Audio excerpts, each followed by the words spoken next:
प्रथमे तो देखुवा समस्त दर्शक मानक 75तम स्वाधीनता दिवस हार्दिक शुभेच्छा और शुभकामना।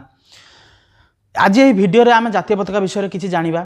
1947 मसीह आज पर्यंत है उड़ी आसुवा जातीय पताका को डिजाइन कर व्यक्ति ना हो मन रखु पेंगाली भेंकैया। यही जातीय पताकार 3टी रंग रही। प्रथम सैफ्रन बा कमला कलर, यही कमला कलर साहस और बलिदान प्रतीक।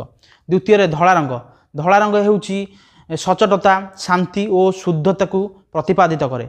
तृतीय हूँ सबुज, सबुज होमर विश्वास और प्रतिद्वंदिता को सूचित करें। एवं यही धला रंगर मझिरे अशोक चक्र रही जहाँ नाभी ब्लू बा गाढ़ नील रंगर अटे।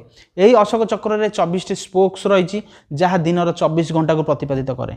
भारतर जातीय पताका लोक मानकर आशा और आकांक्षा को प्रतिपादित करे एवं यह आमर गर्व और गौरवर प्रतीक अटे। यह जातीय पताका को उड़ाइबार नियम होउछि सूर्योदय एवं सूर्यास्त मध्यर समय रे यह जातीय पताका को उड़ा जाए।